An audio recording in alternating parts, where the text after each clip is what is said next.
I've been a trucker for over 15 years, and I've seen my fair share of strange, unsettling things on the road.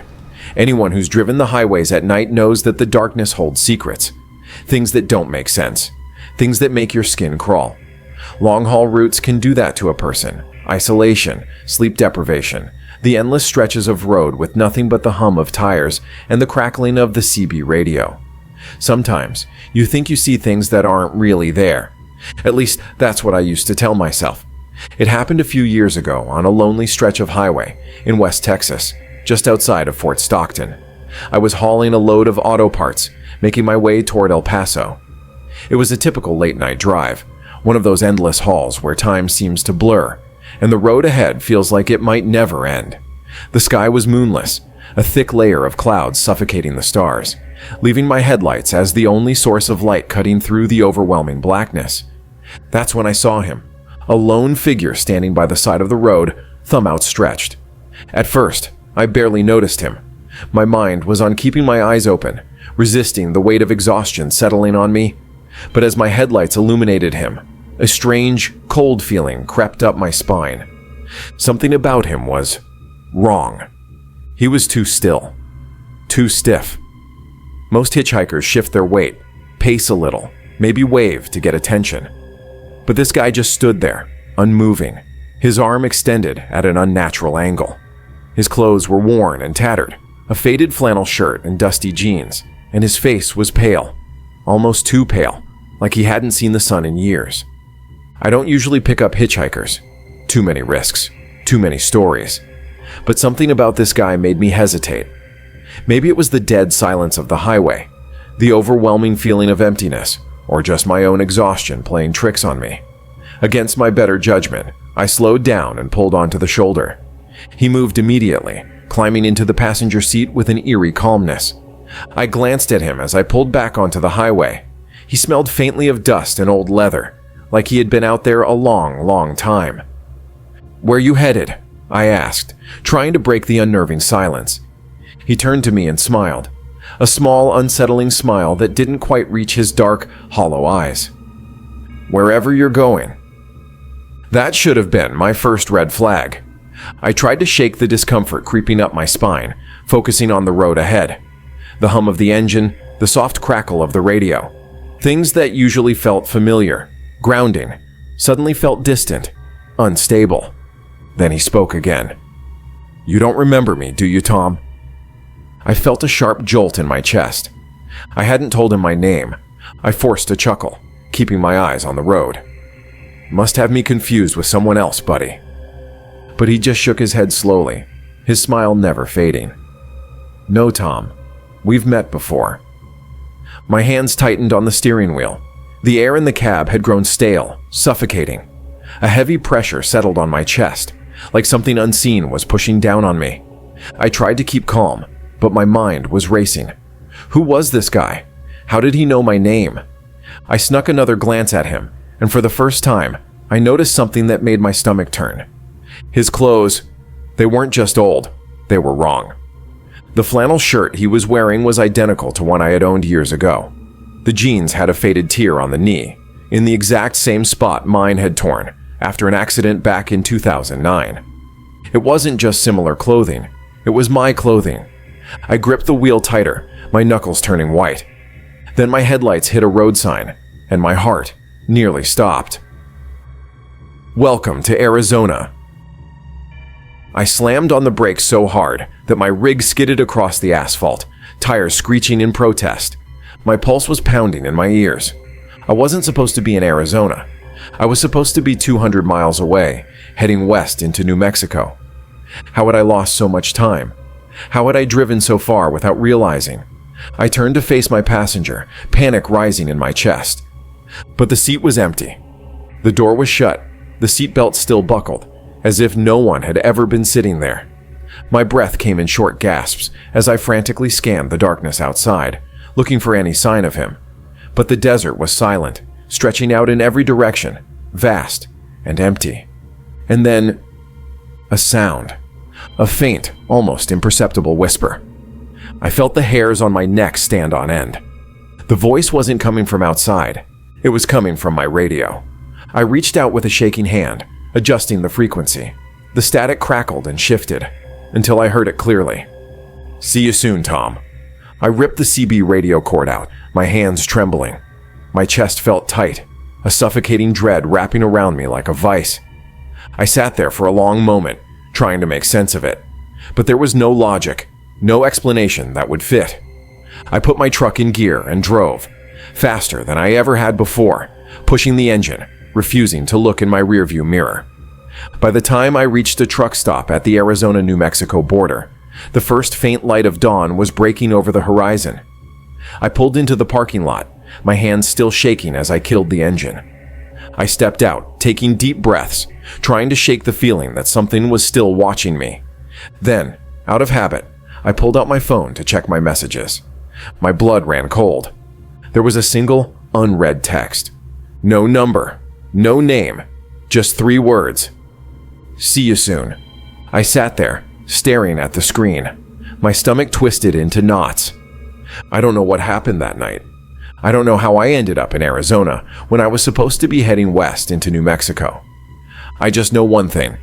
I never picked up another hitchhiker again, and I never drive through West Texas at night anymore.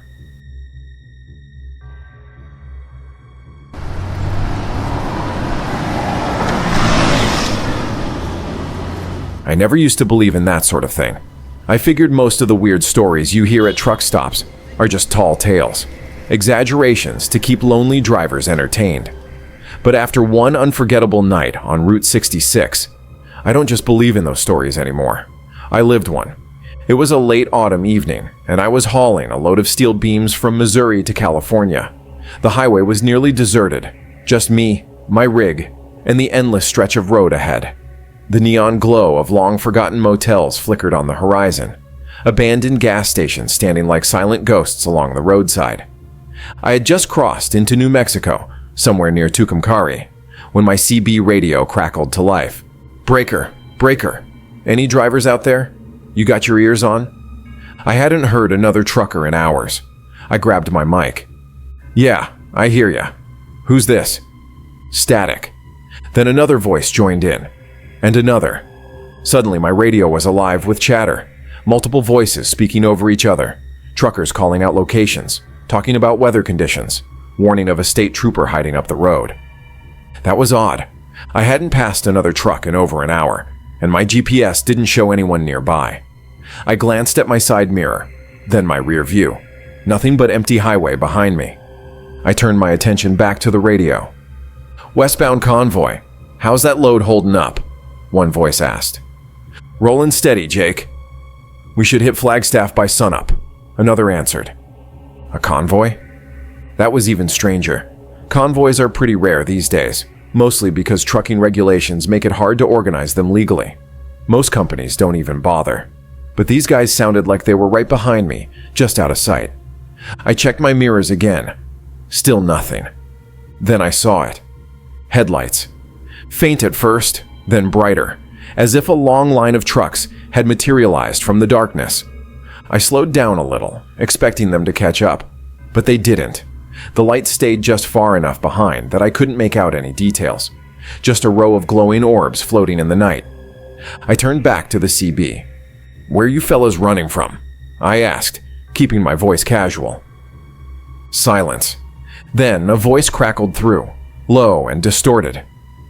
"We've been riding this road a long, long time." I felt a chill creep up my spine. Something about the way he said it. It sounded off, like a voice coming through a damaged speaker, warped and unnatural. I turned my gaze back to the mirrors. The headlights were closer now, but something was wrong. They weren't casting shadows. I flipped on my high beams, hoping to catch a better look. But the second my lights hit the road behind me, the headlights vanished. Gone. I felt my throat tighten. I flicked my lights off and on again, scanning the road, but there was nothing but empty blacktop stretching behind me. I grabbed my CB mic, my voice unsteady.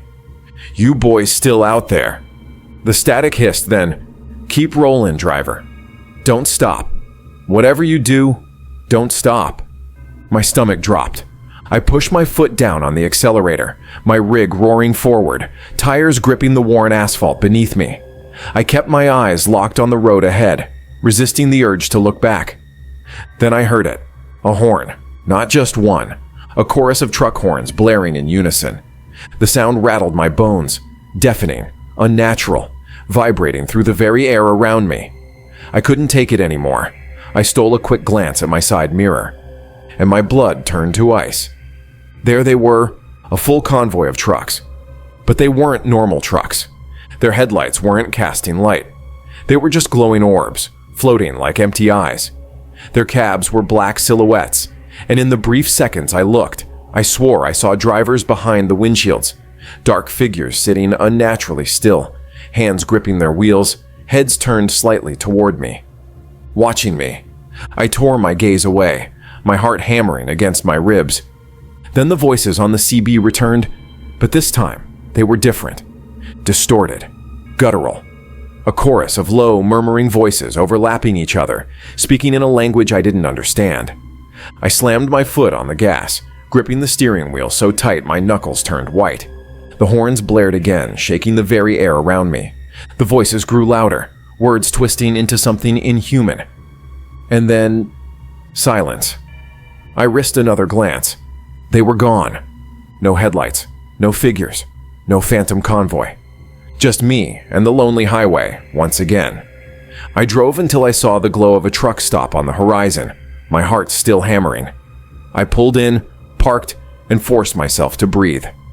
Inside, I walked up to the cashier, an old-timer who looked like he'd been working that stop for decades. "You all right, son?" he asked, eyeing me. I hesitated, then shook my head. I think I saw something weird out there, on 66 inches. His face went pale. He leaned in, lowering his voice. "A convoy?" My stomach clenched. "Yeah," I whispered. He nodded slowly.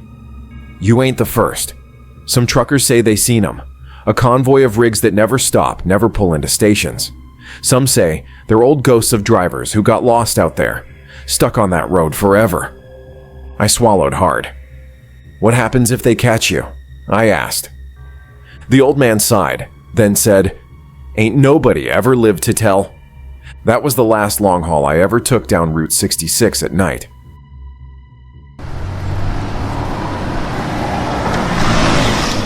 Long-haul trucking is a lonely job. The miles stretch endlessly. The night creeps in like a heavy fog, and the only company you have is the distant hum of your engine and the occasional voice over the CB radio. The road plays tricks on your mind, especially when you're running on little sleep, and the darkness can feel like it has a life of its own. I've been driving rigs for nearly 15 years, and I've seen my fair share of strange things. Weird lights in the sky, abandoned cars with no drivers, ghostly figures standing on the side of desolate highways. But nothing compares to what happened on a late-night drive through West Texas. That night, I was hauling a load of industrial equipment from San Antonio to Phoenix. It was just past 2 a.m., and I was somewhere along Interstate 10, the road stretching in an unbroken line through the barren desert. No cars, no towns, just darkness. I had been driving for hours, my eyelids getting heavy, the monotony of the road lulling me into a dangerous daze. I knew I had to pull over soon, maybe grab a coffee, stretch my legs, and refuel. But out in this part of Texas, stops are few and far between. That's when I saw it, a truck stop, glowing in the distance. The neon sign flickered slightly, but I could make out the words, "Last Stop Gas and Diner, open 24/7. Relief washed over me. I hadn't seen another vehicle for miles, and my fuel gauge was getting dangerously low. Plus, my legs ached, and I needed a break. I pulled into the lot and parked near the pumps. The place looked old, but well kept. The classic kind of truck stop you'd expect in a forgotten part of the country. There were a few other rigs parked in the lot, their engines humming softly. Inside, the warm glow of fluorescent lights spilled through the windows, and I could see a waitress in a red uniform moving between booths. A few truckers sat hunched over coffee cups, talking quietly. Everything seemed normal. Until I stepped inside. The second I crossed the threshold, a wave of nausea hit me. The air felt thick, like I had just stepped into some place I wasn't supposed to be. The smell of old grease and stale coffee filled my nostrils, But beneath it was something else. Something foul, like decaying meat. I glanced around. The waitress, the truckers, even the man behind the register. They were all staring at me. Not in a casual way, not in a hey fresh face kind of way, but in a way that said, you don't belong here. A strange unease settled in my gut. I forced myself to walk to the counter, clearing my throat. Just a coffee and a fill-up, I muttered, handing over a few crumpled bills. The cashier, a pale, thin man with sunken eyes, didn't speak. He just nodded slowly, his gaze never leaving mine. The waitress poured my coffee, her hands trembling slightly. I noticed a small scar on her wrist, like someone had grabbed her too hard. Something was wrong here. I took a sip of the coffee, lukewarm, bitter, and turned toward the other truckers. "Long night?" I asked, trying to break the silence. They didn't respond. One of them, a burly man with a gray beard, gave me the faintest shake of his head, like he was warning me not to push any further. I set my cup down, suddenly not thirsty anymore. Something in my gut told me to get out. I turned back to the counter, my hand already reaching for my wallet. Actually, I think I'll just take the fuel and be on my way.